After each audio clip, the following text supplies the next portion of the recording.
Meus amados, hoje nós vamos iniciar uma série de mensagens que tem como tema SOS Família.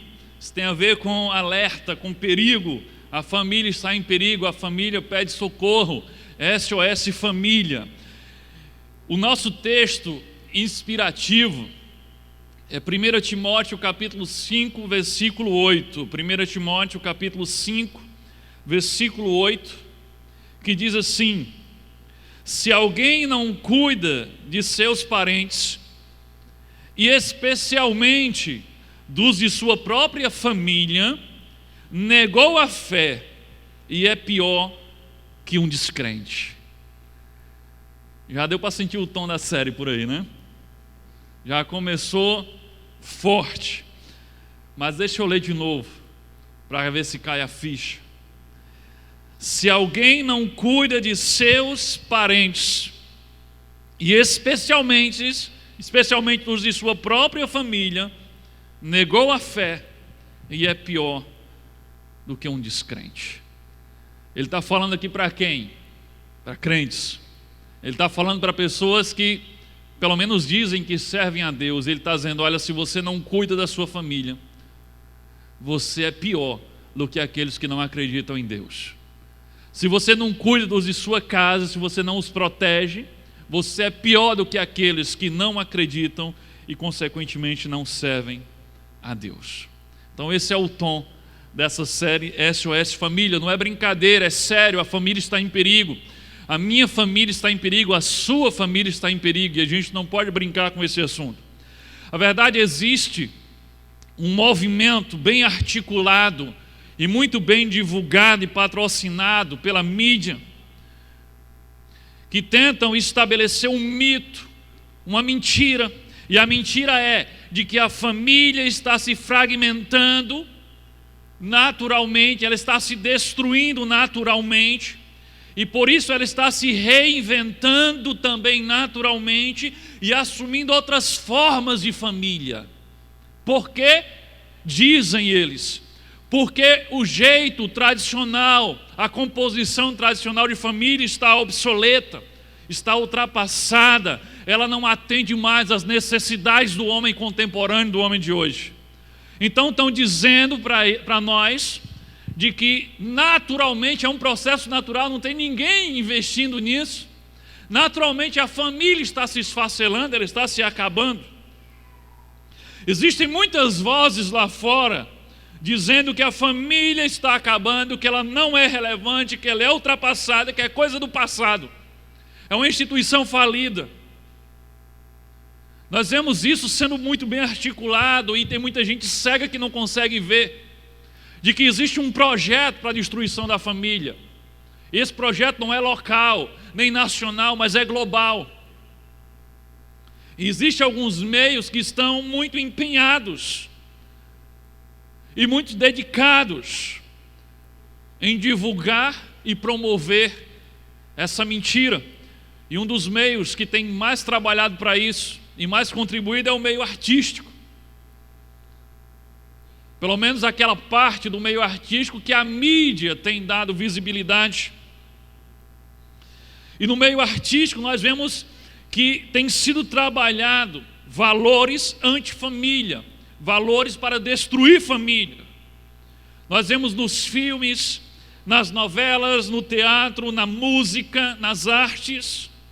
Raramente você vê na mídia, a arte através da mídia mostrando, por exemplo, um modelo de família normal, bem estruturada, de um pai de caráter equilibrado, responsável, provedor, de uma mãe sensata, inteligente, sábia, que ama os seus filhos, uma família onde os filhos obedecem seus pais. Você não vê isso na televisão, você não vê isso no cinema, você não vê isso na música. O meio artístico tem promovido todo tipo de mazela de família, todo tipo de família desestruturada, mas eles nunca colocam um modelo de família adequado para ser exemplo. Você já prestou atenção nisso ou será que só eu estou vendo isso?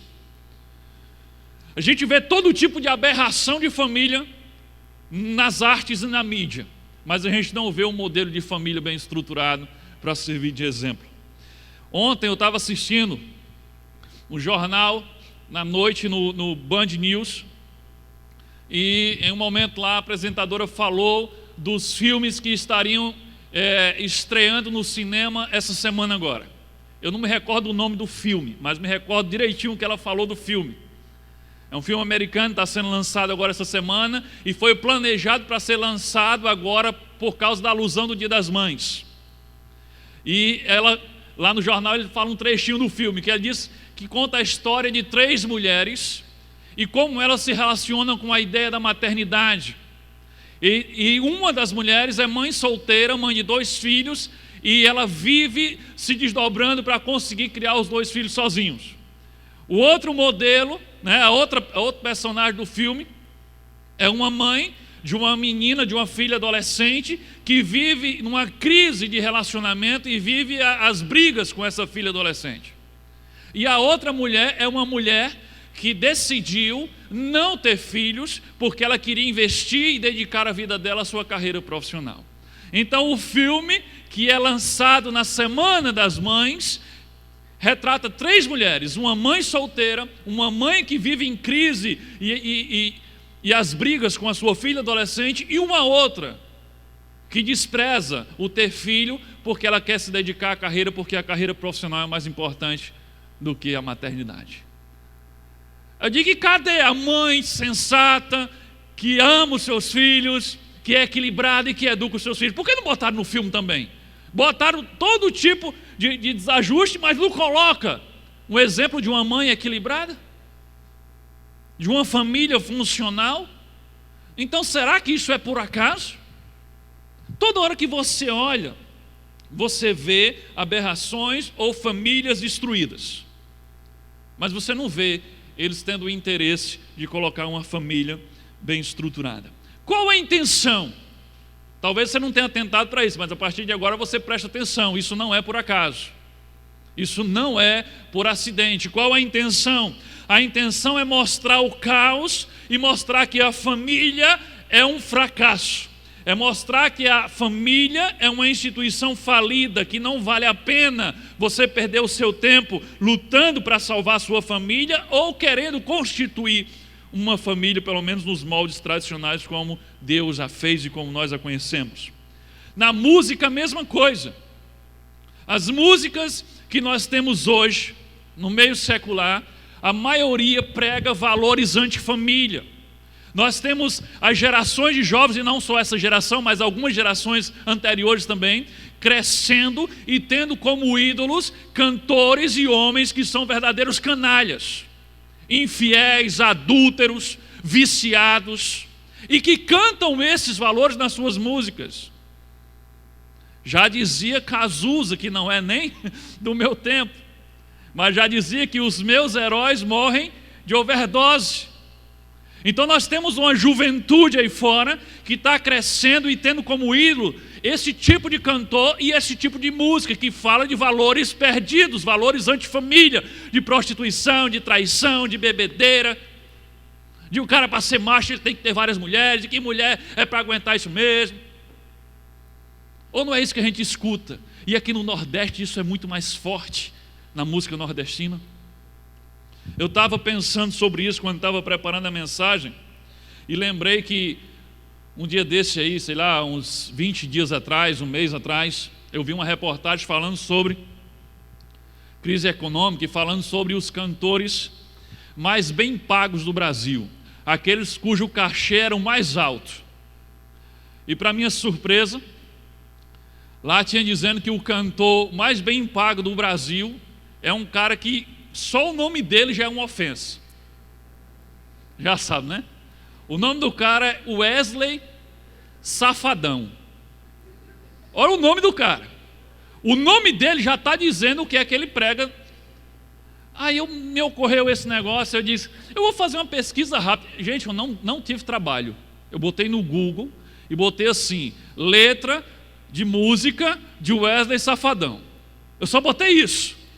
As 2 primeiras que apareceram, só para você ter ideia, bota aí. A primeira, olha os valores. O nome da música é A Dama e o Vagabundo.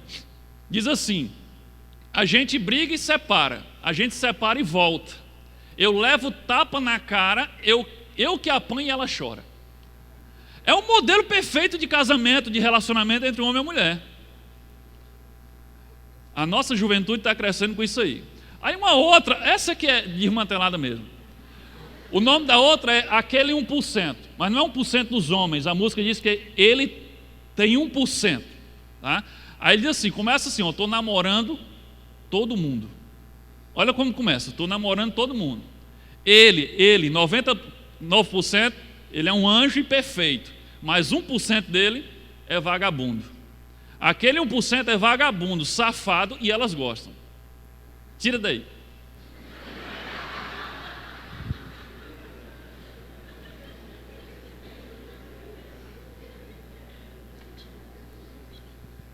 Agora me diga, esse é o cantor mais bem pago do Brasil. Sabe quanto é que estava custando o cachê de um show dele? 800 mil reais. O cara, ele ganha praticamente 1 milhão de reais em um show para cantar isso daí. Isso significa que, se o cachê dele é o mais caro, significa que as pessoas que vão para o show dele é quem paga o ingresso mais caro para ouvir isso daí. E de fato ele está certo, e elas gostam. As meninas todas vidradas num cara que tem esse nome, que vive e prega isso daí. Você diz, ele vive mesmo, não é só a música, ele já está no segundo relacionamento, segundo casamento já. Então, o nosso meio artístico tem sido um grande patrocinador, divulgador e incentivador de valores antifamília. E são através das artes e da mídia que valores vão sendo incutidos na mente das pessoas. Valores mundanos vão sendo incutidos na mente das pessoas, e daqui a pouco elas estão achando isso natural. Aí os garotos que crescem ouvindo esse tipo de coisa e achando isso bonito, ele casa e ele vai ser fiel à esposa dele? Não. Ele não vai ser, porque ele aprendeu que bonito é ser como esse cara aí é. Todo programa de televisão, seja novela, seja reality show, seja o que for, tem uma cota para colocar algum tipo de aberração antifamília. Tem uma cota, por exemplo, para botar casais homossexuais. Tem uma cota para botar casais separados, maridos e esposas adúlteras, filhos rebeldes, jovens adolescentes viciados. Todo programa tem uma cotazinha para botar algum exemplo desse. Esses dias eu estava assistindo uns programas que não era para ter nada disso. Estava assistindo um programa bacana lá no Discovery, que é Batalha por um Lar.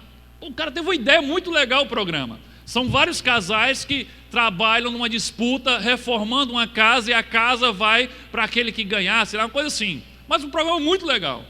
Mas aí no meio da ideia, entre os casais, tem duas mulheres que são casadas, uma com a outra. E como se fosse a coisa mais natural do mundo. Duas mulheres, ali um casal de mulheres que são casadas e estão batalhando por um lar. Então, em programas que não tem nada a ver, esse programa não tem problema, mas tem lá a cota. Aí tem um outro programa que a criançada assiste muito, aquele lá do cara lá que faz os bolos, Cake Boss, não é isso?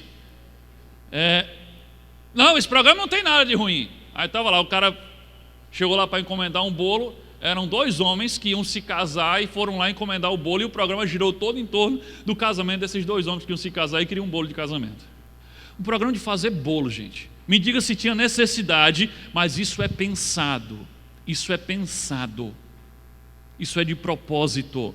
Estão tentando tornar isso normal, natural. Estão implantando valores.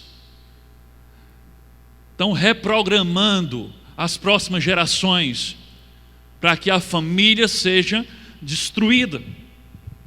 Não se engane.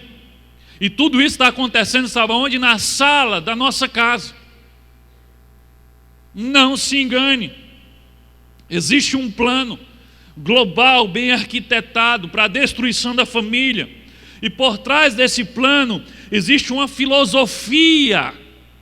Eu já falei sobre isso em 2014. Não vou repetir aquilo, só sobre essa filosofia. Mas existe uma filosofia chamada marxismo. Começou a ganhar força em 1848. E grande parte dos líderes mundiais, inclusive do Brasil, e grande parte dos artistas, pelo menos esses que estão na mídia, eles são adeptos dessa filosofia marxista. O que é o marxismo? O que é que ele pensa da família? Quer saber o que é que o marxismo pensa da família? Olha aí, está no próximo slide. Para o marxismo, a família é a origem das desigualdades sociais. A família é um problema. E a raiz de nossas opressões. Os papéis de pai e mãe devem ser abolidos, porque são papéis opressores. Olha o que é que essa filosofia pensa. Você pensa que é por acaso que está acontecendo essa campanha? Não. Pessoas que têm ideais, pessoas que têm convicções anti-família e que eles acreditam que a família é a raiz dos problemas da sociedade, é uma instituição opressora e que a figura de pai e mãe deve ser abolida. E baseado nessa filosofia existe um projeto pedagógico, não local, nem nacional, mas global. Um projeto pedagógico para destruir, desconstruir a família. E só não vê isso quem não quer. A instituição que promove isso, impõe isso às nações, é a ONU. Não se engane, não. Você ainda vai ver muita coisa sobre essa instituição nos próximos dias. Não eu, mas você vai ver ela caindo a máscara. Mas os governos estão sujeitos a ela. E essa imoralidade que a gente vê na escola pública e começando a chegar na escola particular no Brasil, de cartilhas ensinando homossexualismo, de valores de família sendo destruídos, de escolas sendo obrigadas a ter um banheiro onde as meninas podem entrar no banheiro dos meninos se ela se achar menino e vice-versa. O nome social em que o menino pode chegar na escola e dizer: eu estou me sentindo menino, eu quero que meu nome seja Maria. E a professora tem que botar o nome lá na chamada de Maria e chamar ele de Maria, porque senão é uma ofensa. Ela pode ser processada se ela não fizer isso. Você está pensando que quem inventou isso foi a Dilma? Não, isso não é uma agenda do PT. Ao contrário do que muita gente diz, isso é uma agenda global. Isso é imposto à nação, porque os países têm feito acordos e se sujeitado a tudo isso. Tudo isso, por trás de tudo isso, tem uma filosofia marxista, que acha que a família é um mal e que precisa ser destruído. E você está aí, mas não tem nada a ver, mas não tem nada a ver. Vai, nesse não tem nada a ver, e tu vai ver onde tua família vai parar. Começou em São Paulo, mas já em várias partes do Brasil. As escolas estão abolindo, por exemplo, o Dia dos Pais e o Dia das Mães. Não estão mais comemorando o Dia dos Pais e o Dia das Mães, mas agora é o Dia do Cuidador. Tem escola aqui em Natal que não tem mais o Dia dos Pais nem o Dia das Mães, tem o Dia da Família. Parece uma coisa bacana o Dia da Família. Era legal se não tivesse abolido o Dia do Pai e da Mãe. Por que tem um Dia da Família e não o Dia do Pai e da Mãe? Porque assim um casal homossexual que adotou uma criança e botou na escola pode vir para o Dia da Família sem nenhum constrangimento. Aqui em Natal já tem isso. Mas por trás disso existe um plano para a destruição da família como nós a conhecemos, como Deus criou. 2 homens ou 2 mulheres, eles podem até morar juntos, eles podem ter relações sexuais pervertidas, mas eles não podem ser fecundos nem se multiplicar. E olha o que diz Gênesis 1, 27 e 28. Criou Deus, pois, o homem à sua imagem, a imagem de Deus o criou, homem e mulher os criou, e Deus os abençoou e lhes disse: sede fecundos e multiplicai-vos. Só um homem e uma mulher podem ser fecundos e se multiplicar. Quer saber se um comportamento é correto ou não? Faça a seguinte pergunta: o que aconteceria se todos tivessem esse comportamento? Se for uma coisa boa, então se todos tiverem o comportamento, vai ser muito legal. Agora, se for uma coisa ruim e todos tiverem, vai ser muito ruim. O que aconteceria se toda a humanidade deixassem de ser héteros e fossem homossexuais? Sabe o que aconteceria? Em algumas décadas, em alguns séculos, a raça humana seria extinta, porque não teria vida sendo gerada, porque no relacionamento homossexual não se gera vida. Ao contrário do que dizem, gente, eu não estou pregando contra o homossexual, estou pregando contra o homossexualismo. O homossexual é o alvo do amor de Deus. Deus o ama, mas Deus não quer que ele permaneça como está. Assim como qualquer outra ação contrária à palavra de Deus, que ele não quer que permaneça como está. Mas a gente tem que abrir os olhos para o que está sendo colocado diante de nós. Quando dizemos SOS família, é porque nós acreditamos que a família está em perigo. E por que nós dizemos isso? Porque existe um plano diabólico para destruir a família. E esse plano consiste na popularização e massificação de valores antifamília, como prostituição, adultério, fornicação, homossexualismo, violência, rebeldia, drogas, ganância, avareza, materialismo. Tudo isso está sendo massificado e tornado natural. E daqui a pouco isso vai estar difícil de ser revertido. Eu sei que a tendência do mundo é piorar, porque à medida que os dias vão se passando e a vinda de Cristo vai se aproximando, a tendência é piorar, mas isso não precisa acontecer com a sua família. Eu não estou falando sobre a gente conseguir reverter isso no mundo, porque acredito que a tendência é piorar, porque a profecia sobre os fins dos tempos diz que vai ser assim. Mas isso não precisa incluir a minha família, nem a sua família, nem a família daqueles que acreditam em Deus e servem a Deus. E todos esses valores que eu citei aqui, prostituição, adultério, fornicação, homossexualismo, violência, rebeldia, drogas, ganância, todos esses valores estão sendo lançados sobre nós e sobre nossos filhos, na TV, na sala da nossa casa, no videogame, no quarto do nosso filho. A verdade no seu, porque no meu não tem videogame. No livro didático lá no colégio, no computador que o seu filho tem livre acesso à internet, no celular e no tablet e no smartphone que você deu para o seu filho, e ele tem acesso à internet. É mentira. João 8,44 diz que o diabo é um mentiroso, ele é o pai da mentira. E estão empurrando na nossa cabeça que o nosso filho precisa ter um celular.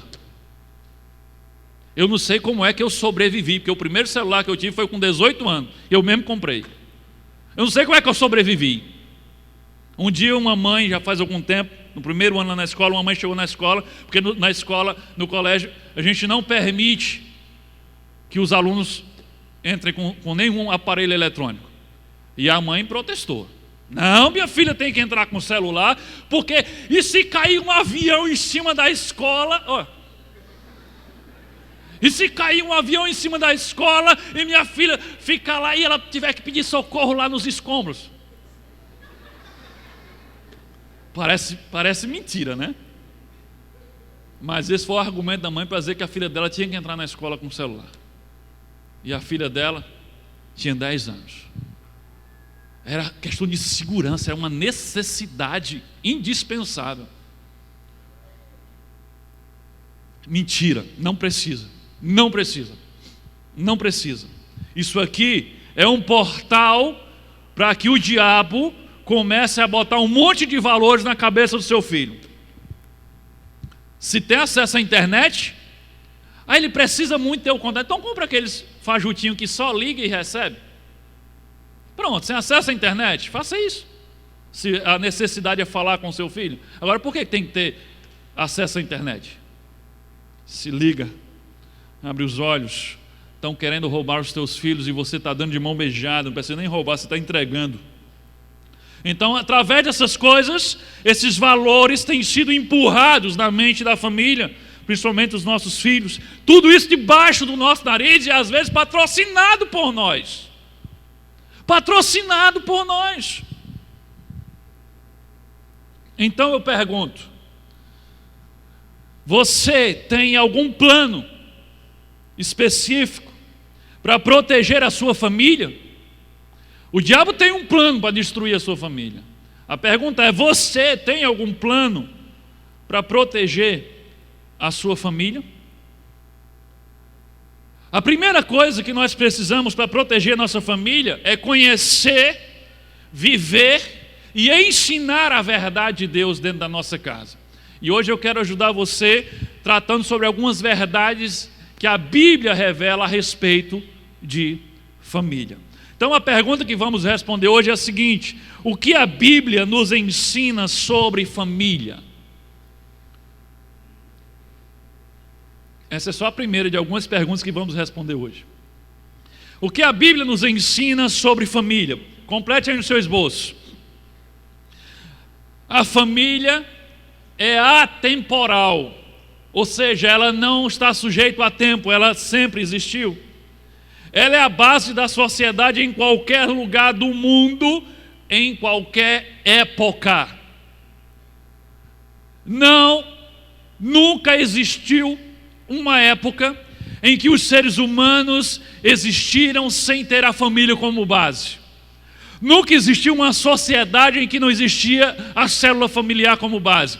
Essa história mentirosa que andam contando por aí, inclusive em livros didáticos, na série passada, nós desmascaramos muitas coisas quando falamos da criação. Essa história de que existiu o homem das cavernas, o homem neandertal, o homem primata, que vivia em bandos, que não tinha família, que se relacionava com várias outras mulheres como se fosse um bicho, até que ele foi evoluindo e ficando mais inteligente, e aí foi que apareceu essa história de família. Isso é mentira. A verdade que a palavra de Deus nos revela é que desde o Éden, lá no jardim do Éden, já existia a família. E desde então o homem é constituído através da família. E a família é a base de toda a sociedade, em qualquer lugar do mundo, em qualquer época. Mas estão mentindo. E tem gente acreditando que o homem veio do macaco, e depois era um bicho, e depois foi que ele evoluiu, e depois foi que começou a ter família. É complicado acreditar nisso. Eu acho mais fácil acreditar em Deus. Você tem que ter mais fé para acreditar nisso aí do que para acreditar que Deus existe. Então, para onde você olhar, você vai ver família presente. Seja na América do Norte, seja na América Central, seja na América do Sul, na Europa ou na Ásia, na África ou na Oceania, no Polo Norte ou no Polo Sul, no campo ou na cidade. A família sempre estará presente como a célula base da sociedade, em qualquer lugar que você olhar, em qualquer continente, em qualquer lugar do mundo. A família é a célula base da sociedade. Em qualquer época da história, lá no jardim do Éden já tinha a primeira família formada com Adão e Eva.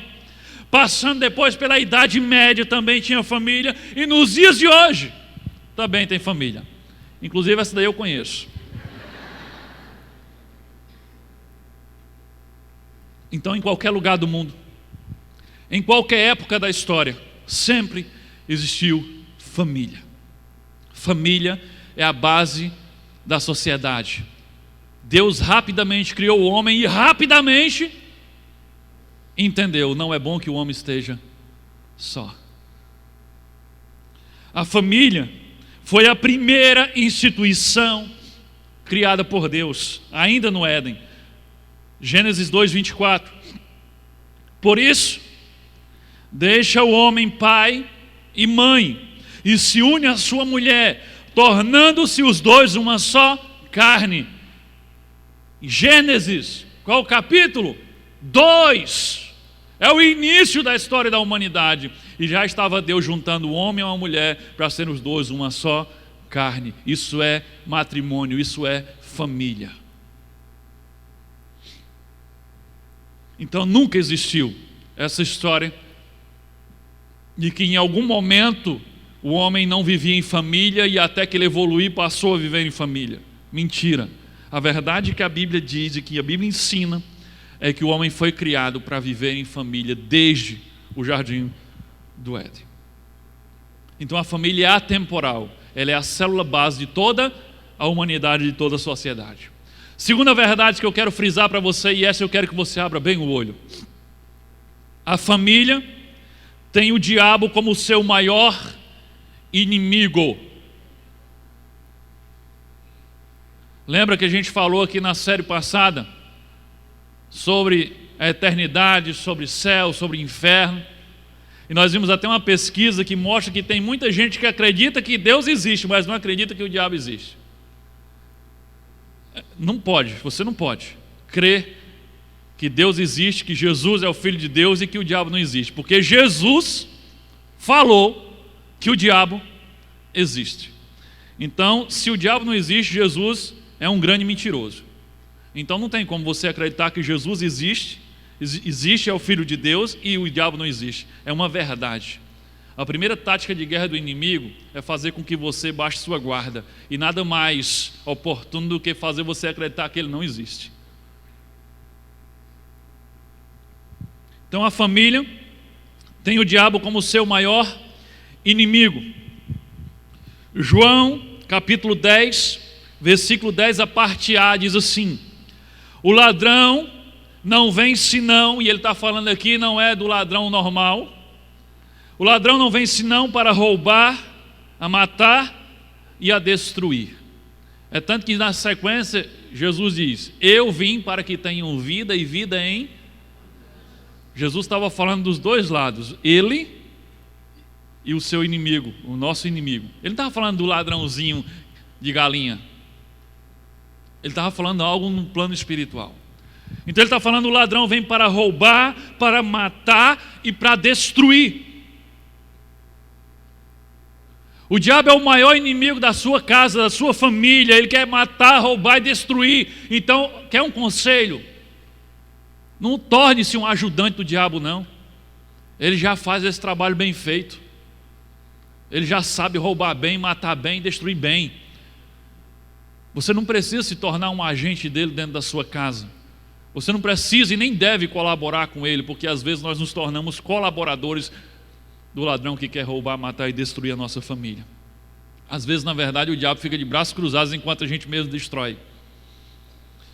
O diabo é sempre o principal opositor de tudo que Deus faz. E como a família foi a primeira instituição criada por Deus, é também o primeiro alvo do diabo. Ele é o inimigo número 1 da sua família. Desde os primórdios da humanidade, o diabo vem interferindo e causando danos na família e no casamento. Lá no jardim do Éden, o diabo não jogou apenas o homem contra o seu Criador, mas lá no Éden, ele também já jogou o homem contra a sua mulher. Ele jogou Adão contra Eva. Gênesis 3, 11 e 12. Olha, atente para isso aqui. E Deus perguntou: quem lhe disse que você estava nu? Aqui foi depois que eles pecaram. Você comeu do fruto da árvore a qual lhe proibi comer? Disse o homem: foi a mulher que tu me deste por companheira, que me deu do fruto da árvore. E eu? Quem é a culpa? A mulher. Foi ela. Essa que era para ser minha companheira. Ela me deu do fruto. Ele está se voltando contra Deus por isso. Foi a mulher que tu me deste. Mas também está se voltando contra a mulher. Foi a mulher que era para ser minha companheira. Está feita a intriga aqui. Conhecendo um pouco sobre relacionamento conjugal, você acha que essa foi a última vez que Adão acusou Eva de ter sido a culpada dele ter comido aquele fruto proibido? Ou você acha que essa foi a última vez que ele acusou Eva disso? Lá o texto diz, quando Deus o expulsa do jardim, diz: olha, por causa do teu pecado agora a terra vai produzir a erva daninha, vai produzir o espinho, vai produzir, né, o mato, a parte ruim que cresce sem ninguém regar, o espinho, o mato, essas coisas, a erva daninha. Por causa do teu pecado, tu comerás o suor do teu rosto. Porque antes havia trabalho, mas ele não dependia do trabalho para o sustento. Agora, por causa do pecado, tu comerás do suor do teu rosto. E diz: por causa do pecado também a mulher terá filho com muitas dores. Então não era para ter dor de parto. Foi por causa do pecado. Agora imagina, a partir daí, cada vez que Adão está lá na roça, e ele pisa no espinho, fura o pé e diz, a culpa é de Eva.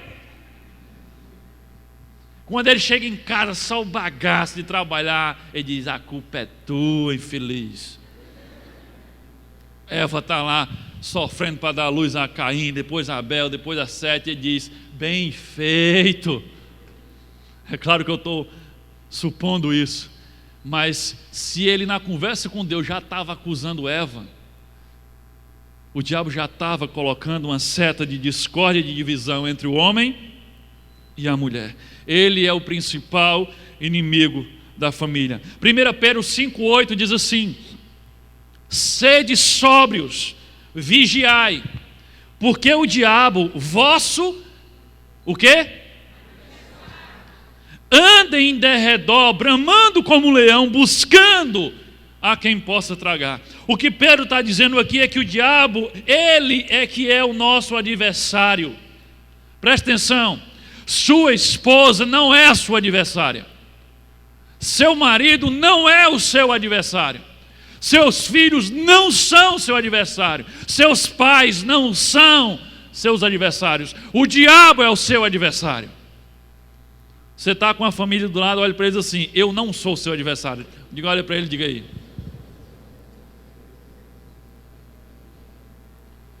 Você e sua família estão na mira do diabo. Sabe por quê? Porque vocês são alvo do amor de Deus. E tudo aquilo que é alvo do amor de Deus é alvo do ódio do diabo. Ele odeia você. Ele odeia o seu cônjuge. Ele odeia seus filhos. Ele odeia seus pais. Vocês, a sua família, são o prato preferido dele. Como seria bom se nós fizéssemos o que Pedro diz, vigiai. Falando no nordestino, pastore, presta atenção, abra o olho, vigie e ore, porque o diabo, vosso adversário, ele é o vosso adversário, ele está buscando a oportunidade para tragar você e sua família. Como seria bom se nós tivéssemos uma visão espiritual e nós entendêssemos de uma vez por todas que quando a família briga, quando a família se divide, quando a família se desfaz, quem ganha com isso é o diabo e nenhum membro da família ganha com isso. Quando você tem uma discussão e você pensa que ganhou a discussão, mas aquilo quebrou o relacionamento, vocês dois perderam, a família toda perdeu. O diabo ganhou. Ele está rindo quando vocês estão chorando ou quando vocês fazem chorar. Devíamos ter visão espiritual para enxergar isso. Para isso eu quero passar um trechinho do filme Quarto de Guerra. Um trecho do filme em que mostra isso, um momento em que a personagem lá principal, ela acorda para essa realidade que o marido dela não é o adversário dela, mas o diabo que está tentando destruir o casamento dela. Coloca aí. Essa é uma visão espiritual correta, de que o diabo é o inimigo da sua família, não seu esposo, não sua esposa, não seus filhos. Cada vez que uma família se destrói, cada vez que uma família se desfaz, ele ganhou e todos vocês perderam. Então, se você está destruindo a sua casa, destruindo sua família, abrindo mão da sua família, você está se colocando no centro da vontade do diabo. Você está fazendo o que ele quer exatamente que você faça. Marcos capítulo 3, versículo 24 e 25, diz assim: se um reino estiver dividido contra si mesmo, não poderá subsistir. Se uma casa estiver dividida contra si mesma, também não poderá subsistir. O diabo, nós lemos aqui Pedro falando que ele é como um leão, que está ao derredor esperando a oportunidade de tragar. E se você já viu algum documentário sobre vida selvagem, o meio que ele ataca, ele tenta primeiro dividir o rebanho. E ele dá aquele primeiro ataque, e quando o rebanho se divide, aquele que fica isolado é atacado e devorado. Um rebanho junto é muito mais difícil de ser devorado. A família junta, a família unida é uma família forte. Agora a família dividida é família na boca do leão. Então se a sua casa está dividida, se vocês estão divididos, filhos contra pais, marido contra esposa, vocês estão ficando do jeitinho que o diabo quer que vocês estejam, para devorar cada um de vocês e acabar com a família de vocês. Pode ter certeza disso. Então abra o olho. O diabo está ao derredor, bramando como leão, procurando a oportunidade de tragá-los. Não dê essa oportunidade. Tenha visão espiritual. Enxergue quem é o verdadeiro adversário da família e do casamento de vocês. A próxima pergunta agora é a seguinte: qual tem sido então a principal ferramenta de destruição da família? Nós temos vivido uma epidemia dessa ferramenta, e a principal ferramenta de destruição da família é o divórcio. Essa tem sido a principal ferramenta para destruir família e destruir vidas e destruir igreja também. Divórcio. O divórcio, ele não é, ao contrário do que muita gente pensa, o divórcio não é a grande solução para os problemas conjugais. Na verdade, o divórcio é um grande fracasso na construção, na edificação de uma família. O divórcio não representa solução, representa fracasso na constituição de uma família. Porque a família, ela começa com o casamento. Lembra do Éden? Deixará homem, pai e mãe, unir-se-á a sua mulher, e serão os dois uma só carne. Então a família, ela começa com o casamento, mas ela também se destrói com o divórcio. E nós adultos, o marido e a esposa e o marido, nós que deveríamos proteger os nossos filhos, nós não conseguimos nos relacionar um com o outro, e nós colocamos fim à nossa família, e os nossos filhos são os maiores afetados com isso. Porque nós que somos pais, que deveríamos zelar por eles, nós inventamos uma pendenga entre a gente não consegue respeitar um ao outro, não consegue se entender, e a gente pega e destrói a nossa casa, a nossa família, e quem paga o preço maior são os nossos filhos, aqueles a quem nós deveríamos proteger. Veja só alguns dados aqui sobre divórcio no Brasil. Está aí no próximo slide. Nas últimas 3 décadas, ou seja, de 84 até 2014, o número de divórcios cresceu de 30 mil para 341 mil, ou seja, em 1984 tiveram 30,8 mil divórcios no Brasil, mas em 2014 foram 341,1 mil divórcios.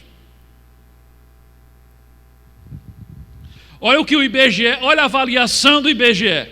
Lembra que eu falei sobre uma cultura, uma mudança de mente que tem sido programada para destruir a família? Olha o que diz o IBGE. Na avaliação do IBGE, a elevação sucessiva ao longo dos anos no número de divórcios concedidos revela uma gradual mudança de comportamento na sociedade brasileira, que passou a aceitá-lo, ou seja, aceitar o divórcio com maior naturalidade. A sociedade brasileira passou a aceitar o divórcio com maior naturalidade. Isso foi um valor antifamília que foi implantado nas últimas décadas, e com isso a gente vê o divórcio como uma coisa natural, como uma coisa banal. Não der certo, separa. Eu vou estar aguentando esse mala? Separa. Mulher chata, vou lá viver com ela? Separa. Ficou tão fácil, vai lá no cartório rapidinho, se os dois concordarem, não dá nem trabalho.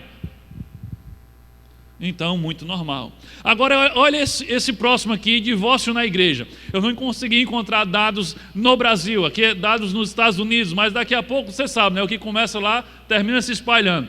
Olha só, um estudo realizado pelo Barna Research, alguma coisa assim, Group, revela que o índice de divórcio entre os cristãos americanos está realmente um pouco mais elevado do que entre os que não são cristãos. Olha o absurdo. Agora olha só, há informação de que até os ateus estão com alegria utilizando o mesmo estudo para anunciar que quem não crê em Deus tem o índice mais baixo de divórcio. Olha que constrangedor. O índice de divórcio entre os americanos que se dizem cristãos está mais elevado do que entre os americanos que não são cristãos. Divórcio na igreja. Não há dúvida de que o divórcio é uma tragédia que vem crescendo no meio da igreja cristã. Não há um irmão aqui, um crente aqui, que não conheça um casal crente que está dentro da igreja, mas ou está se separando ou já se separou. Todos nós conhecemos pelo menos um caso. E esse exemplo inclui até líderes e pastores também. O divórcio tem sido uma grande praga, uma grande epidemia, a principal ferramenta de destruição da família. E o que é que Deus pensa sobre o divórcio? Eu acho que é importante a gente perguntar isso, porque se nós somos cristãos, se nós servimos a Deus, eu acho que nós temos que estar preocupados e interessados em saber o que é que Deus pensa sobre isso. O que é que Deus pensa sobre o divórcio? O que nós sabemos a respeito do que Deus pensa é o que está na Bíblia, Malaquias 2,16. E não tem rodeios. Olha o que ele diz através do profeta. Ele diz: eu odeio o divórcio, diz o Senhor Deus de Israel. Se você não entendeu, eu digo de novo. Deus está dizendo que Ele odeia o divórcio. Complete aí no seu esboço. Deus odeia o divórcio.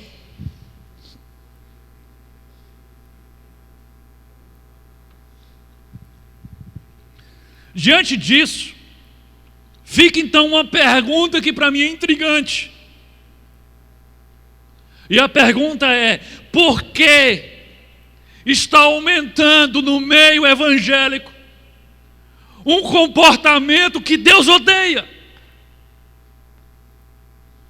Por que está ficando tão banal e tão comum no meio cristão evangélico algo que claramente Deus diz: eu odeio?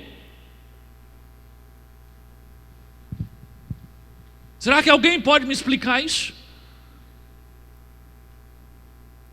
Não é só Deus estar dizendo: olha, eu não aconselho, não. Ele está dizendo: eu odeio isso. O divórcio, ele nunca deveria ser considerado como uma opção, nem muito menos como uma solução para um casal que diz que serve a Deus, que ama a Deus e que segue Jesus. A verdade é que nós estamos muito, mas muito desinteressados em obedecer a Deus, de verdade. Nós sempre obedecemos até que isso nos custe algo. Nós sempre nos propomos a obedecer até que isso cause algum desconforto, até que isso me incomode, até que isso tenha um preço. E aí nós decidimos desobedecer. Às vezes, alguns com muito pesar, eu entendo isso, mas alguns outros sem nenhuma preocupação.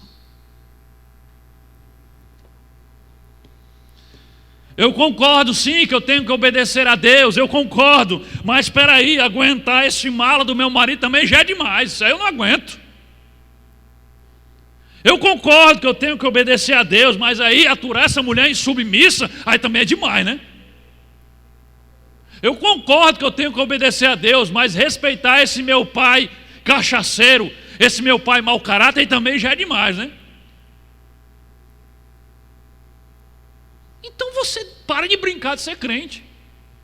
Porque você vai obedecer quando? Quando for legal, quando for confortável, quando você concordar?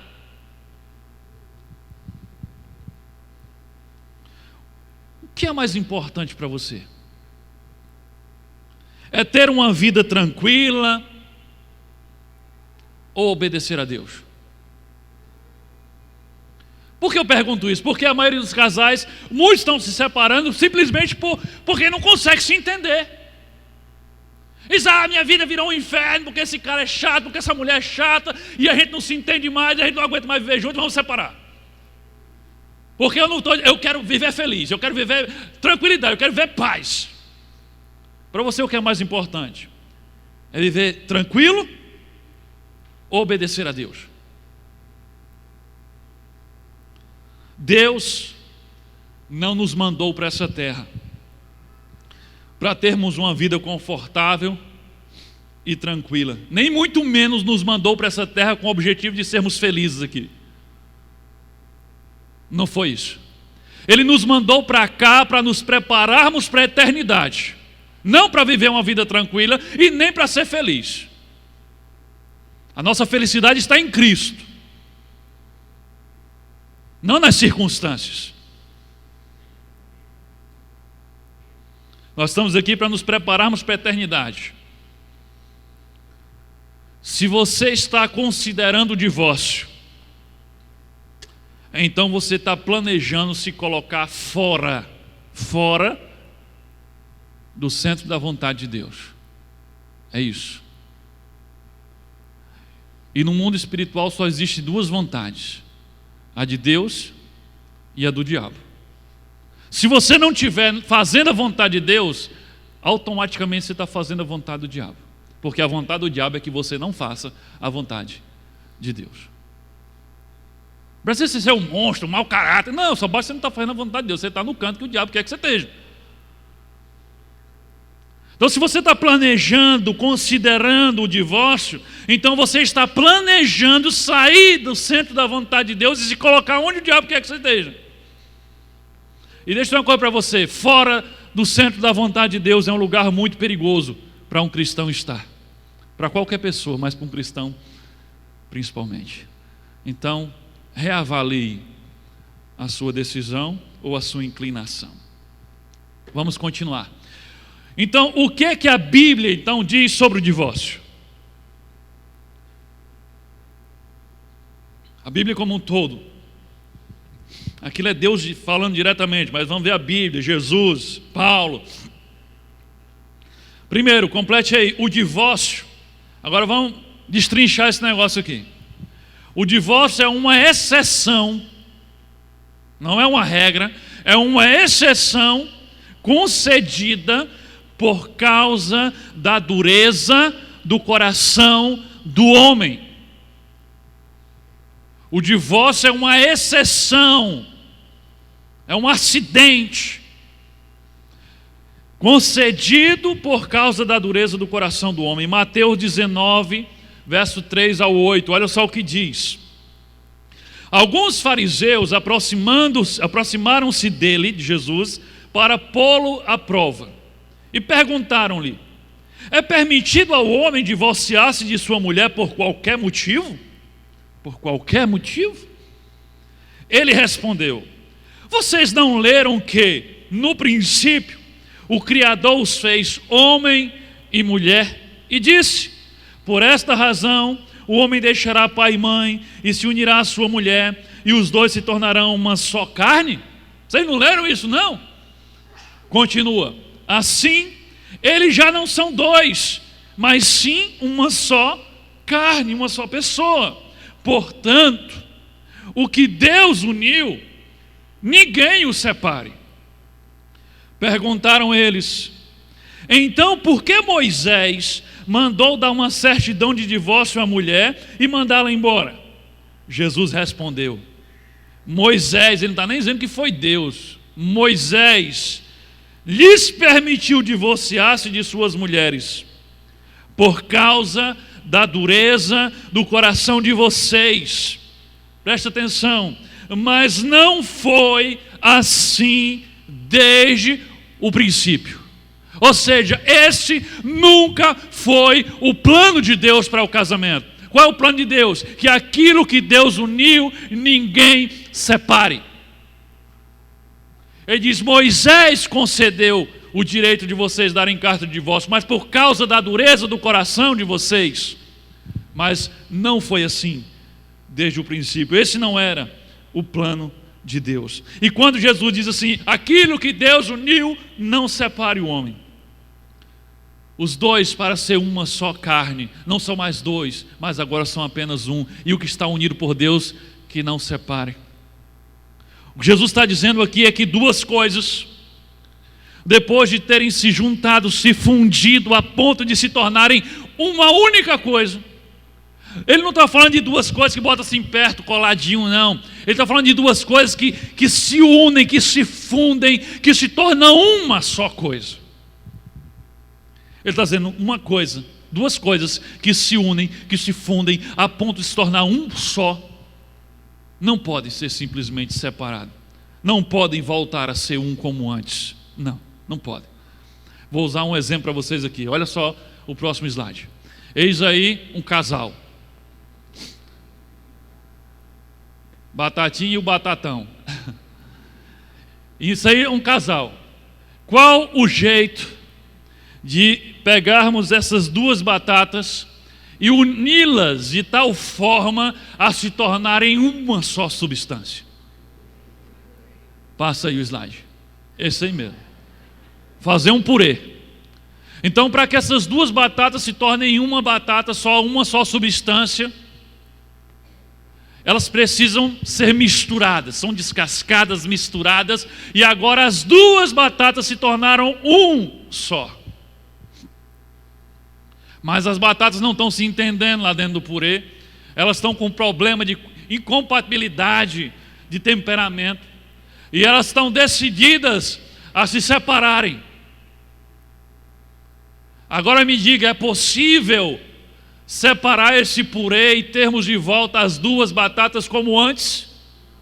Não, porque algo que se funde de tal forma a se tornar um e perder a forma antiga de dois, não pode voltar a ser dois como eram antes. Você pode até separar esse purê, a metade para um lado, a metade para o outro, ou se uma batata era maior, um pouquinho mais para um lado para o outro, mas elas nunca vão voltar a ser duas batatas. As marcas da união das duas vai estar sempre com elas. O que Jesus está dizendo é isso. Uma vez casado, você nunca será um novamente, como antes de casar. Até o seu estado civil não volta a ser solteiro. Se você se divorciou, lá no seu estado civil não tem solteiro de novo, é divorciado. Você vai levar para sempre as marcas de uma união que não deu certo. Pode ter certeza disso. O que Deus juntou, que ninguém separe. Aquilo que se tornou um, que não seja separado, porque não dá para separar e não dá para voltar como antes. Letra B. Divórcio só pode ser considerado uma opção, não uma solução. Divórcio só pode ser considerado uma opção em caso de adultério.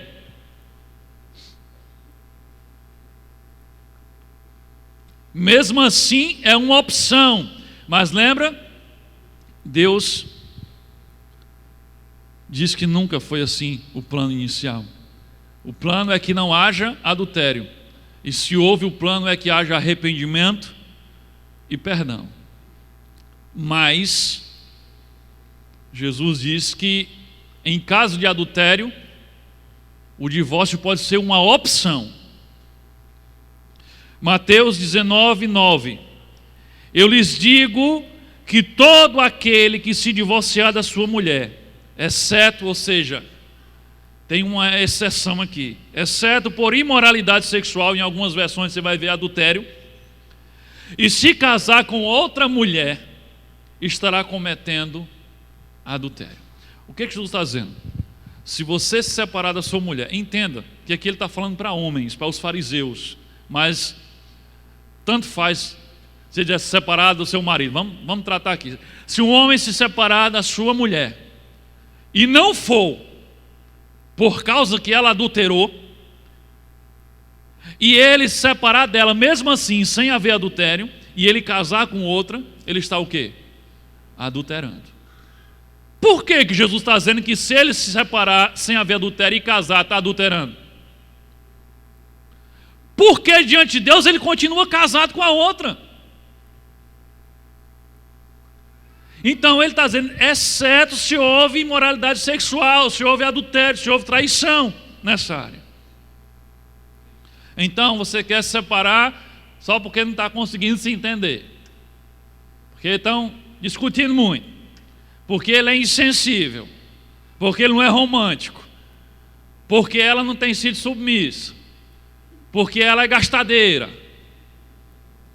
O que Jesus está dizendo aqui, você vai separar por esses motivos? Presta atenção. Você até separa. Mas presta atenção.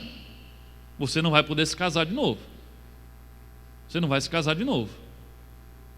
Porque se você se casar, você vai estar cometendo adultério. Isso é sério. É muito sério.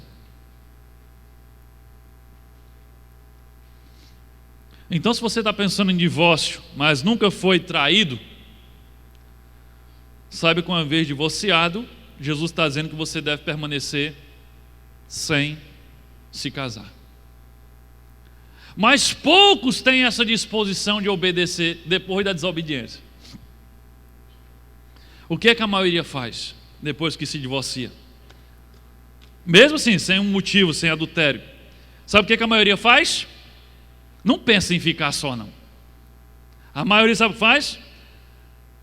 Falar das mulheres, coitadas das bichinhas. Mas a gente vê isso muito acontecer. A primeira coisa que faz é um regime. Compra roupas novas, se apronta todinha, ajeita o cabelo, parece outra mulher. E sai toda bonita, toda arrochada, parecendo um traque.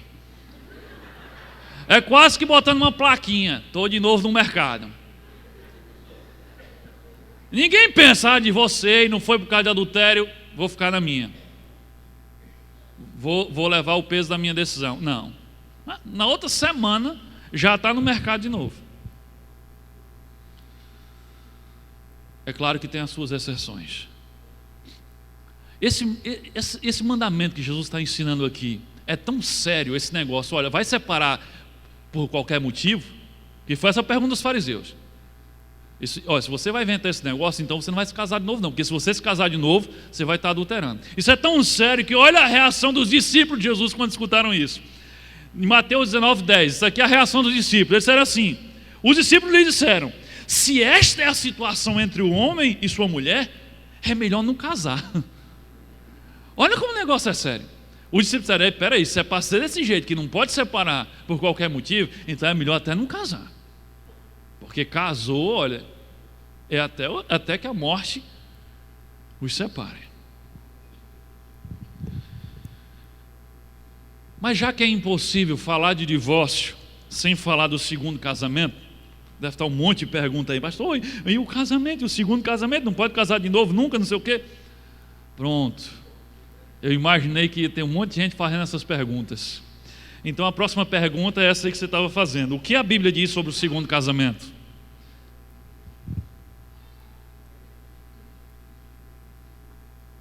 Primeiro Coríntios 7, 10, 11 diz assim, começa assim: aos casados dou este mandamento. Isso é Paulo falando. Não eu, mas o Senhor, que a esposa não se separe do seu marido, mas se o fizer, que permaneça sem se casar, ou então reconcilie-se com seu marido, e o marido não se divorcie da sua mulher. E eu entendo que a sequência é a mesma da mulher: se divorciar, não se case ou se reconcilie. É claro que aqui a gente já sabe que existe uma exceção lá, a questão do adultério. Paulo não está levando isso aqui em conta agora. Aqui eu entendo que ele está falando sem ser por esse motivo. Então primeiro começa, se divorciar, não se case, ou então se reconcilie. Então deixa eu ser direto. Perdão pela minha indiscrição, mas deixa eu ser direto. Se você não sabe viver sem mulher, como tem muito homem que tem essa história, se você não sabe viver sem mulher, então é melhor você aguentar a mulher que você tem. Se você não sabe viver sem homem, é melhor você aturar o homem que você tem. Porque o que a Bíblia está dizendo é que se você se separar, ele está dizendo, ou você tem duas opções, ou você fica separada sozinha, ou você se reconcilia com ele ou com ela. Então, se é para ir e voltar, é melhor ficar aí onde você está, ou ficar sozinho. Então, olha o que a Bíblia fala, não sou eu que estou falando. O segundo casamento só é permitido em 3 situações. Tem gente dizendo, aleluia, então existe uma situação. Existem 3 situações. Você está torcendo assim, minha situação fosse uma delas. Chega, Jesus. Existem 3 situações em que o novo casamento pode ser permitido. Primeiro, para a parte inocente do casamento que findou por causa do adultério. Então você está no casamento, seu cônjuge adulterou com você, o seu casamento findou, porque ou ele não quis abandonar o pecado e se arrepender, ou ele abandonou o pecado e se arrependeu, mas você não teve o coração mole o suficiente para perdoá-lo. Porque Jesus diz, a dureza do coração, então não houve perdão, seja por que motivo foi, o casamento findou. Mas você é a parte traída, você não adulterou. Então, nesse caso, é permitido o segundo casamento. Mateus 19:9 é o mesmo texto. Eu lhes digo que todo aquele que se divorciar da sua mulher, exceto por imoralidade sexual, e casar com outra, comete adultério. Aqui está implícito, claro, a lógica. Ele está dizendo, se você se divorciar e não for por causa de adultério, você não pode casar. Porque se casar, comete adultério. É claro que, se foi por causa de adultério, então, se ele casar de novo, ele não vai estar cometendo adultério. Isso para mim está claro aqui. O inverso é verdade aqui. Então, se você é a parte inocente que foi traída e por isso que você se separou, então você poderia casar uma segunda vez. Isso não acarretaria em adultério. Segunda opção, ou situação em que o segundo casamento seria permitido. Para o crente que foi abandonado pelo descrente por causa da sua fé. Presta atenção. Por causa da sua fé. 1 Coríntios 7,15 diz assim, todavia, se o descrente separar-se, que se separe. Ele está falando aqui, o contexto que você lê é de um crente casado com um descrente. Ele diz, todavia, ele vem falando antes, porque o crente abençoa o descrente, então não se separe dele só porque você agora é discípulo de Jesus, continue com o descrente, porque o seu relacionamento com Deus vai trazer bênção para a vida dele. Ele vai falando isso. Aí ele diz, contudo, todavia, se o descrente separar-se, que se separe. Em tais casos, o irmão ou a irmã não fica debaixo da servidão, ou seja, não fica ligado a ele. Deus nos chamou para vivermos em paz. Paulo está falando claramente de um descrente que larga o seu cônjuge porque não consegue conviver com alguém que tenha esse relacionamento com Deus, que seja crente, que seja discípulo. Então, por causa da fé dele, ele foi abandonado. Presta atenção. Você se converteu, seu marido não é crente, mas você apronta todas. Você perturba a vida dele. Aí ele resolveu deixar você, mas não foi porque você era crente. Era justamente porque você não era. Era justamente porque você não era. Então não vem, presta atenção, se você foi abandonado por causa da sua fé. Eu não quero viver com uma mulher crente, eu não quero viver como crente, então se é para você ser crente, findou aqui. Aí Paulo diz, então deixa aí, porque Deus é mais importante do que o seu cônjuge. Deixa aí. Paulo está dizendo, deixa aí. E você não está ligado a essa pessoa mais. Mas se não foi por isso, você não pode casar de novo. E a terceira situação em que pode haver o segundo casamento é para os viúvos. 1 Coríntios 7,39. A mulher está ligada ao seu marido enquanto ele Viver, é claro que o contrário também é verdade. O marido está ligado à sua esposa enquanto ela viver. O compromisso do casamento é até que a morte os separe. É daqui que a gente tira essa ideia de que até que a morte separe. Você está ligado ao seu marido enquanto ele viver. Mas se o seu marido morrer, ela estará livre para se casar com quem quiser. Mas espera aí, opa, contanto que ele pertença ao Senhor. A gente faz as coisas erradas porque quer, mas a Bíblia diz direitinho.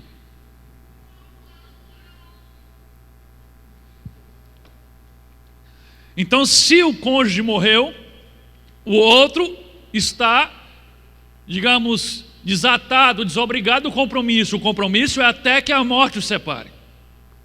Você não tem, é um erro, minha esposa ou meu esposo faleceu, é um erro pensar em me casar de novo, ou me casar com outra pessoa, eu estaria traindo o meu cônjuge. Não, conversa. Você tinha que ser fiel até o último dia de vida dele. E você foi, amém, louvado seja o Senhor. Você está desobrigado, você está livre. Paulo está dizendo para casar com quem você quiser. Mas tem um detalhe, tem que ser com alguém que pertença ao Senhor. Preste atenção, isso puxa um outro assunto, gente. Vai dar tempo, tem mais um pouquinho ainda, preste atenção. Pertença ao Senhor. Mais na frente, isso aqui é a primeira carta de Paulo aos Coríntios. Lá na segunda carta de Paulo aos Coríntios, ele volta a esse assunto e agora ele vai mais direto, sobre esse negócio de casar com alguém que pertence ao Senhor. 2 Coríntios 6,14, ele diz assim: não vos prendais em um jugo desigual com os infiéis, ou seja, com aqueles que não creem em Deus, que não vivem um relacionamento com Deus. Porque que sociedade tem entre a justiça? Sociedade tem a justiça com a injustiça. E que comunhão tem a luz com as trevas? Olha o que Paulo está dizendo. Ele está falando aqui para quem? Para os discípulos. Cuidado, não se prendam em jugo desigual com aqueles que não têm a fé, que são infiéis, que não creem em Deus como vocês, que não servem a Deus como vocês. É isso, porque que sociedade há a justiça com a injustiça e a luz com as trevas? Agora eu estou catucando em casa de maribondo. Quem está falando isso é Paulo. Está na Bíblia. Eu já falei isso várias vezes entre os jovens, mas entre os adultos eu acho que eu nunca falei. O que é jugo desigual? É você se pôr em sociedade, em parceria com alguém que não tem a mesma fé que você. Jugo era a forma como se chamava aquela peça de madeira que bota sobre o ombro do cavalo, de 2 cavalos ou mais, para juntos, atados um ao outro, puxarem a carruagem. Então um jugo não pode ser desigual. Pensa você pegar um jugo e colocar de um lado um cavalo e de outro lado um boi para puxar uma carroça. Vai ser um desmantelo. Sabe por quê? Porque a natureza do boi é muita força e pouca velocidade. O boi vai assim, ó. Mas ele arrasta um caminhão. E qual é do cavalo? Qual é a natureza do cavalo? É muita velocidade. Então o cavalo vai correr e o boi vai ficar, a carroça vai se torar no meio. Esse negócio não vai dar certo. É disso que Paulo está falando. Aí você diz, não, pastor, ele não é crente, não é discípulo, mas é um bom homem de caráter. Não, ela não é crente, não é discípulo, mas é uma boa mulher, um bom garoto, uma boa garota. Entenda uma coisa, Paulo não está dizendo que aquele que não tem a fé que você tem é um bandido, é um mau caráter. Não é isso não. Quando Paulo fala que comunhão a justiça com a injustiça, quando ele se refere a injustiça aqui, não é que o outro é injusto. Está falando que o outro não foi justificado como você foi. Por quem? Por Cristo. Então antes de Cristo eu era injusto, porque depois de Cristo eu fui justificado. E quando ele fala, aquele que vive em trevas e aquele que vive em luz, que trevas são essas? Porque aquele que não é discípulo, ele não recebeu Cristo na sua vida, que é a luz do mundo. Então ele anda em trevas porque ele não anda em Cristo. Não está dizendo que só porque ele não é crente, ele é mau caráter. Não é isso, está falando sobre ter ou não ter a mesma fé. É isso que Paulo está falando. Às vezes, mas só isso, pastor, será que isso é um problema tão sério? Se não fosse, Paulo não estava falando. Entenda, o problema não é que ele seja mau caráter, mas é que não partilha da mesma fé que você. Um não crente, ele não vai aceitar o fato de Deus ser mais importante para você do que ele. Não vai. Tem um bocado de crente que não aceita. Hoje mesmo foi um dia que eu disse a Janaína que estava falando que eu a amava, mas eu amo mais a Deus do que você. E ela tem que aturar isso numa boa. Mas alguém que não tem a mesma fé não vai aturar um negócio desse. Ou seja, se eu estiver diante de uma situação que eu tenho que escolher entre Deus e ela, já foi, né? E eu espero que ela também seja assim. Deus tem que ser o primeiro, o mais importante. O não crente não vai tolerar isso. Na melhor das hipóteses, aquele que não tem a mesma fé que você, ele vai tolerar a sua fé, se a sua fé não for muito radical, sabe? Se não for muito radical, se a sua fé for apenas um apêndice que você tem na sua vida, um hobby que você tem na sua vida, então ele tolera, ou ela tolera. Mas se você decidir dizer assim para Deus: Deus, eis-me aqui, envia-me a mim, faz o que o Senhor quiser com a minha vida, para onde o Senhor mandar eu vou, e o que o Senhor mandar fazer eu faço. Eu duvido que você possa cumprir essa oração tendo do seu lado um cônjuge que não crê em Deus como você crê. Vai para onde? Que conversa é essa? Vai não, aqui ó. Vai não, e você não pode ir mesmo não. Você não casou? Cuidado. Se você casar com um não crente, se você é não crente está aqui, tenha calma. Antes de você me fuzilar, daqui a pouco eu vou falar com você. Você vai entender. Se você casar com um não crente, o máximo que você vai conseguir na sua fé é ser um crente domingueiro. Vir na igreja no domingo, quando ele ou ela tiver afim, vem com você, quando não tiver, não vem. E assim vai. Eu não conheço nenhum missionário ou missionária, alguém que faz algo relevante para Deus, alguém que se entrega completamente nas mãos de Deus, alguém que faz algo realmente significativo para Deus, que tem um cônjuge descrente. Eu não conheço. Não dá para ser. Agora a palavra para você que está aqui, que de repente você é um cônjuge que ainda não é crente, que ainda não é discípulo. Entenda, quem está falando isso não sou eu. Eu já vi um bocado de marido nessa situação que tem raiva do pastor quando disse isso. Não sou eu, está aqui ó. Reclama com Paulo, tá? Mas entenda, uma mulher crente ou um homem crente não pode fazer você feliz se você não é crente também. Primeiro vai ser uma chatice a mulher crente, toda hora falando de igreja, toda hora falando de Deus, toda hora falando de Bíblia. E esse negócio, você não gosta desse negócio. Você quer sair, você quer passear com ela, você quer ir no barzinho, você quer viajar e ela quer ir para a igreja.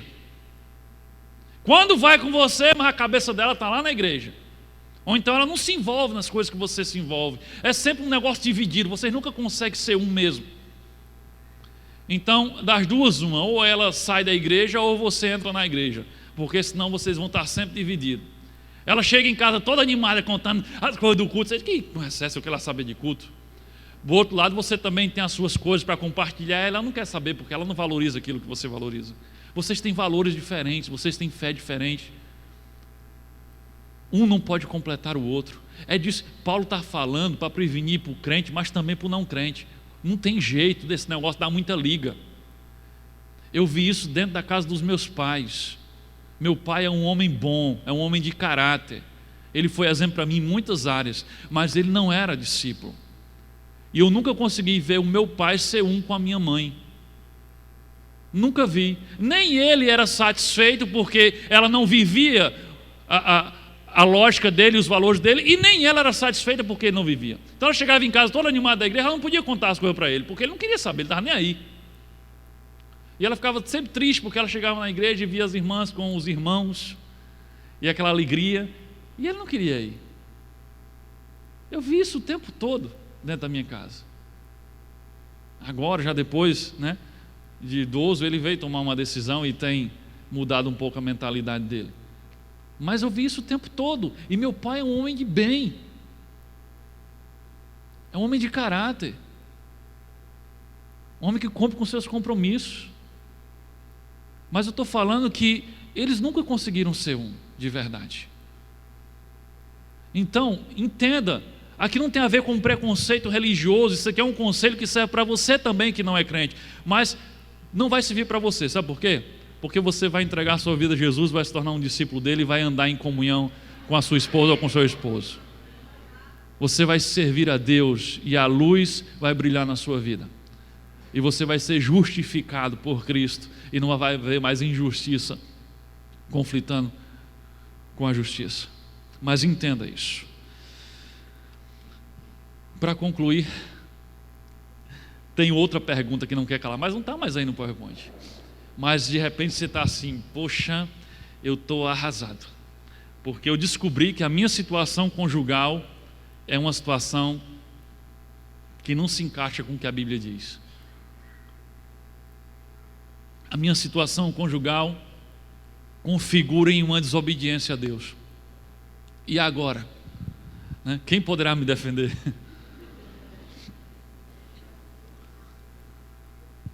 O que é que eu faço agora, pastor? Eu separo? De forma alguma. Não, eu acabo com isso. De forma alguma. Deus odeia o divórcio.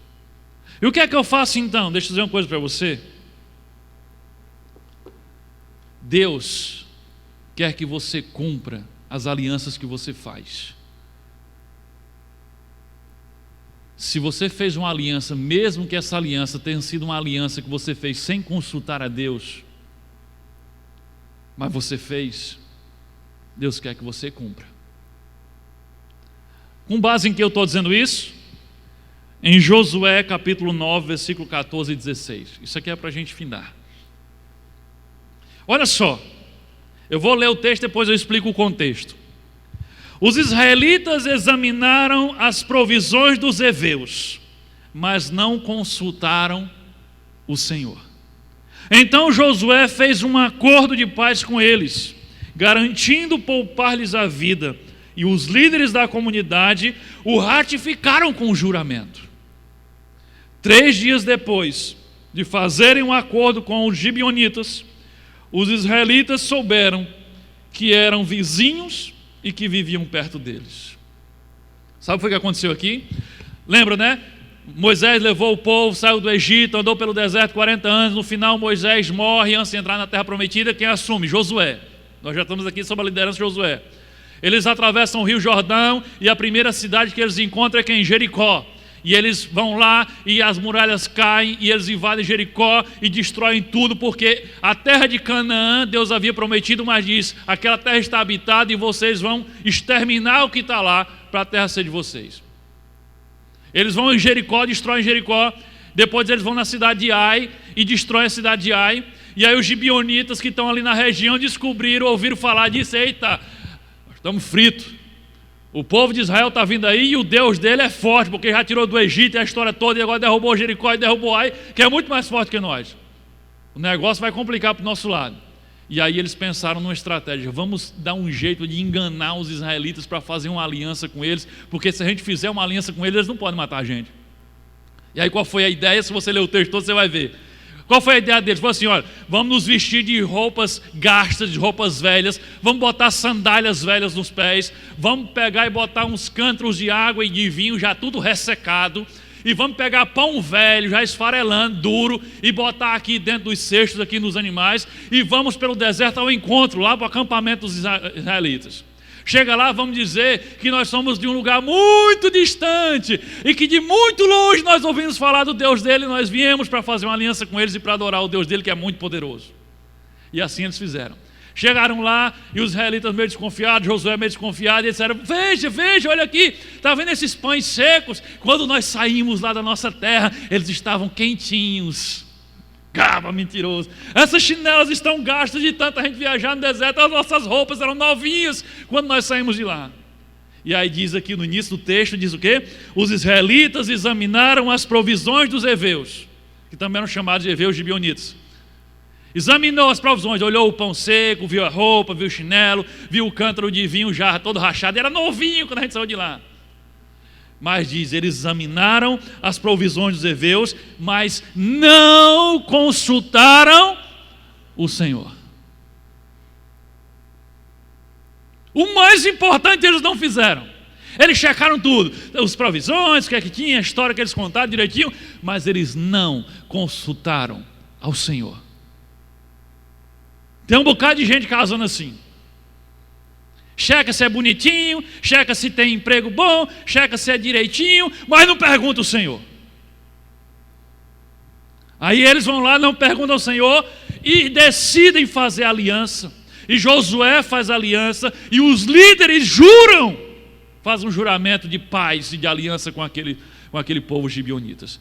3 dias depois eles descobrem que foram enganados, que eles eram vizinhos deles. E estava na lista do povo que eles tinham que passar por cima. E agora? Vamos lá e vamos destruir lá? Deus disse: olha, ao dedinho. Não. Vocês fizeram aliança. Não me consultaram, mas fizeram aliança. E agora vocês têm que honrar. Depois é pior do que isso. Não só não puderam destruir, mas depois os gibeonitas foram atacados por outros reis que se juntaram para destruir a terra deles. E eles mandaram um recadinho: ei, Josué, lembra da gente? A gente tem uma aliança. Estamos sendo atacados, vamos lá defender a gente? E Deus disse: pode ir, vai lá defender, que vocês fizeram aliança. Então uma aliança que foi feita mesmo debaixo de desobediência, sem consultar a Deus, Deus disse: você fez, agora você cumpra. Então você estava perguntando: e agora a minha situação? A minha aliança, o meu casamento, o meu matrimônio, se eu tivesse consultado a Deus, se eu tivesse procurado na palavra de Deus, se eu tivesse obedecido, eu não tinha casado, mas eu não consultei. E agora? O que é que eu faço?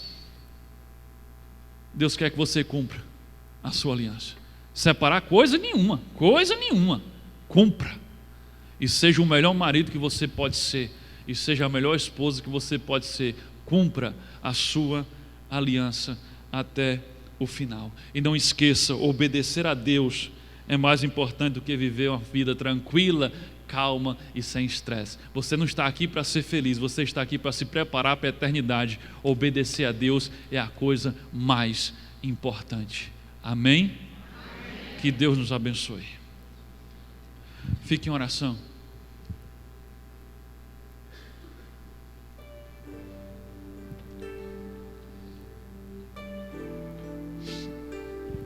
Eu quero falar com você que está aqui hoje. De repente você está até meio ofendido comigo pelo que eu falei, mas eu te garanto que falei de acordo com a palavra de Deus. E Deus ama você, Ele tem um projeto para a sua vida. Ele quer tornar você um homem de Deus, uma mulher de Deus. Ele quer eliminar todas as trevas e toda a injustiça. Jesus quer ser o teu Senhor, quer entrar na tua vida, para que você possa ser um e fazer uma aliança no Senhor, ou tornar a sua aliança uma aliança no Senhor. Se você está aqui hoje e quer entregar a sua vida a Jesus, entenda: se você quer edificar uma família abençoada, você precisa começar colocando Deus no centro dessa família. Mas você não pode botar Deus no centro da sua família se você não coloca Deus no centro da sua vida. Não vem com essa: Deus abençoa a minha família, Deus protege minha família, Deus seja o Senhor da minha família, mas você não quer que Ele seja o seu Senhor. Você tem que mudar a sua posição espiritual. Você tem que convidar Jesus para ser o teu Senhor, porque quando Ele for o Senhor da tua vida, então Ele poderá ser o Senhor da tua casa. Então, se você está aqui hoje, você entendeu que o diabo tem um plano bem arquitetado para destruir você e sua família, e você quer ser um agente de Deus na sua casa, você quer impedir que Ele destrua a sua família, primeira coisa que você precisa é de Deus na sua vida. Você precisa ser discípulo de Jesus, viver a palavra de Deus, viver um compromisso para agradar a Deus e para obedecer a Deus, para que a sua casa seja reconhecida como um lugar de oração, um lugar onde Deus reina, um lugar onde a palavra de Deus é bem-vinda. Então, se você está aqui hoje, quer ser discípulo de Jesus, quer entregar a sua vida a Ele, quer que Ele seja o Senhor da sua vida, para que depois se torne o Senhor da sua casa, aí onde você está, feche seus olhos e faça essa oração comigo agora. Essa oração não vai tornar você membro da Igreja Batista Vida Nova, essa oração vai tornar você discípulo de Jesus. Aí onde você está, pode ser só em pensamento, mas tem que ser de todo o teu coração. Diga assim: Senhor Deus, em nome de Jesus, eu reconheço que sou pecador, eu reconheço que eu preciso da tua graça e da tua misericórdia e do teu perdão sobre minha vida. Me perdoa, Senhor, por ter sido o meu próprio Senhor até agora, por ter decidido o rumo da minha vida até agora, mas eu entendo que o Senhor deve ocupar esse lugar. Eu abro a minha vida e o meu coração para o Senhor agora. Entra no meu coração, entra na minha casa, seja o meu Senhor e o meu Salvador. Implanta na minha mente os teus valores e me ensina a fazer a tua vontade.